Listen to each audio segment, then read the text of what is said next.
एक गांव में एक बूढ़ी माई रहती थी।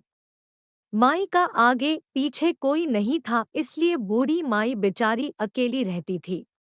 एक दिन उस गांव में एक साधु आया। बूढ़ी माई ने साधु का बहुत ही प्रेम पूर्वक आदर सत्कार किया। जब साधु जाने लगा तो बूढ़ी माई ने कहा, महात्मा जी, आप तो ईश्वर के परम भक्त हैं। कृपा करके मुझे ऐसा आशीर्वाद दीजिए जिससे मेरा अकेलापन दूर हो जाए। अकेले रह रह करके उब चुकी हूँ। साधु ने मुस्कुराते हुए अपनी झोली में से बाल गोपाल की एक मूर्ति निकाली और बुढ़िया को देते हुए कहा, माई ये लो आपका बालक है, इसका अपने बच्चे की तरह प्रेम पूर्वक लालन पालन करती रहना। बुढ़िया माई बड़े लाड़ प्यार से ठाकुर जी का लालन पालन करने लगी। एक दिन गांव के कुछ शरारती बच्चों ने देखा कि माई मूर्ति को अपने बच्चे की तरह लाड़ कर रही है। नटखट बच्चों को माई से हंसी मजाक करने की सूझी। उन्होंने माई से कहा, अरे मैया सुन, आज गांव में जंगल से एक भेड़िया घुस आया है जो छोटे बच्चों को उठाकर ले जाता है और मारकर खा जाता है।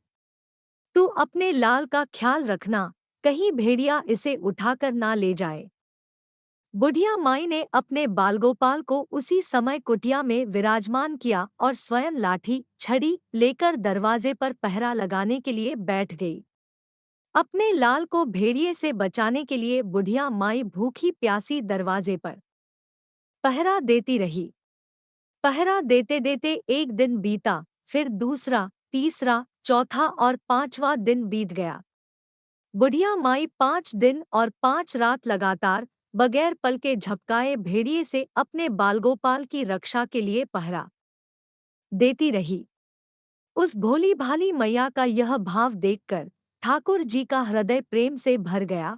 अब ठाकुर जी को मैया के प्रेम का प्रत्यक्ष रूप से आस्वादन करने की इच्छा हुई। भगवान बहुत ही सुंदर रूप धारण कर वस्त्राभूषणों से सुसज्जित होकर माई के पास आए। ठाकुर जी के पाँव की आहट पाकर माई डर गई कि कहीं दुष्ट भेड़िया तो नहीं आ गया मेरे लाल को उठाने। माई ने लाठी उठाई और भेड़िए को भगाने के लिए उठ खड़ी हुई। तब श्याम सुंदर ने कहा, मैया मैं हूँ, मैं तेरा वही बालक हूँ जिसकी तुम रक्षा करती हो। माई ने कहा, क्या? चल हट, तेरे जैसे बहुत देखे हैं, तेरे जैसे सैकड़ों अपने लाल पर न्योछावर कर दूं। अब ऐसे मत कहियो, चल भाग जा यहाँ से। ठाकुर जी मैया के इस भाव और एकनिष्ठता को देखकर बहुत ज्यादा प्रसन्न हो गए। ठाकुर जी मैया से बोले, अरे मेरी भोली मैया, मैं त्रिलोकीनाथ भगवान हूँ, मुझसे जो चाहे वर मांग ले, मैं तेरी भक्ति से प्रसन्न हूँ। बुढ़िया माई ने कहा, अच्छा आप भगवान हो, मैं आपको 100 प्रणाम करती हूँ। कृपा कर मुझे यह वरदान दीजिए कि मेरे प्राण प्यारे लाल को भेड़िया न ले जाए।